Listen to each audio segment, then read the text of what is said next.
Hello, I'm JoAnne Growney, a retired math professor, an occasional poet, and a frequent blogger at the website Intersections Poetry with Mathematics, and I'm delighted to present several mathy poems for you. First, a poem about noted algebraist Amalie Emmy Noether. Noether was born in Germany in 1882 and educated there. Both in schooling and employment, she faced discrimination. She fled the Nazis to the U.S. in 1933 and died on April 14, 1935, in Bryn Mawr, Pennsylvania. When the New York Times failed to publish an obituary following Noether's untimely death at age 53, Albert Einstein countered the omission with a letter to the editor, noting Noether's accomplishments. Published on May 5, 1935. In addition to his praise for one of the most accomplished mathematicians of all time, Einstein said this of mathematics: "Pure mathematics is, in its way, the poetry of logical ideas." Here, composed a bunch of years ago after reading a thoughtful biography of Noether's life, a biography that mentions her love not only of mathematics but also of music and dancing. Here is a poem I wrote to celebrate this star. The title is "My Dance is Mathematics." The poem begins with an epigraph, 4 lines from Edna St. Vincent Millay's poem, Dirge Without Music, offered by Herman Weil in a memorial dress for Emmy Noether on April 26, 1935, at Bryn Mawr College. Down, down into the darkness of the grave, gently they go, the beautiful, the tender, the kind. Quietly they go, the intelligent, the witty, the brave. I know, but I do not approve, and I am not resigned. And now, my poem, My Dance is Mathematics. They called you Der Noether, as if mathematics was only for men. In 1964, nearly 30 years past your death, I saw you in a spotlight in a World's Fair mural entitled Man of Modern Mathematics. Colleagues praised your brilliance, but after they had called you fat and plain and rough and loud. Some mentioned your kindness and good humor, though none in your lifetime admitted it was you who led the way in axiomatic algebra. Direct and courageous, lacking self-concern, elegant of mind, a poet of logical ideas. At a party when you were 8 years old, you spoke up to solve a hard math puzzle. Fearless, you set yourself apart. I followed you and saw you choose between mathematics and other romance. For women only, this exclusive standard. I heard fathers say, dance with Emmy just once early in the evening. Old Max is my friend, and his daughter likes to dance.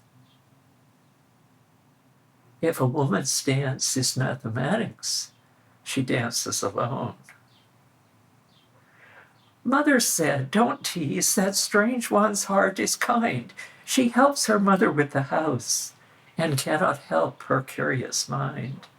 Teacher said, she's smart, but stubborn, contentious and loud, a theory builder, not persuaded by our ideas. Students said, she's hard to follow, bores me. But a few stood firm and built new algebras on her exacting formulations. In spite of Emmy's talents, Always there were reasons not to give her rank or permanent employment. She's a pacifist, a woman. She's a woman and a Jew.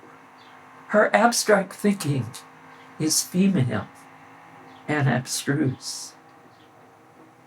Today, history books proclaim that Nuta is the greatest mathematician her sex has produced. They say she was good for a woman.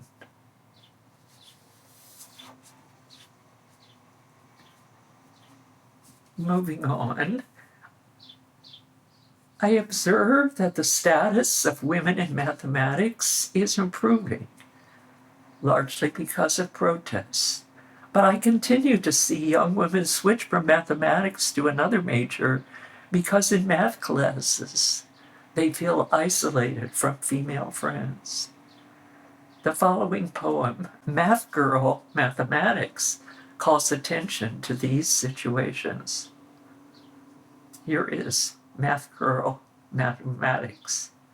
If you're a math girl, then you may be the only girl in the room. A math girl must be 3 times as good to be equal. For a girl, belonging in math feels like Russell's paradox. When you're a math girl, a math boy looks like an attitude to conquer, and a male teacher doesn't understand unless he has a daughter. When you're a math girl, you are divided, and a female teacher looks like multiplication. For math girls, the contents listing for a journal is a reminder that the subject is mathematics. For a math girl who can forget her loneliness, topology is fun. A tree looks like a tree. A shoreline looks like a fractal. As a math girl, you know that pi may be normal, and every planar map needs only 4 colors. Math girls can meditate on transcendental numbers, are friendly with imaginaries, and know that not all reals are rational, and that contradiction is an important style of proof.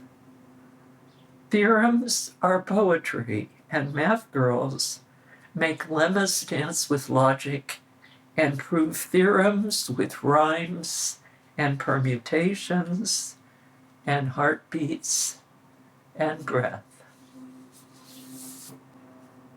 I close with 3 brief syllable squares, 2 5x5 and a 3x3. Each of them comments on women and mathematics. A math girl must be smarter than the rest, yet must be modest and never claiming. Math world is not fair. When I look around the room, if I don't know in one glance how many women are there with me, I smile. And finally, girls who prove theorems can do it all. Thank you.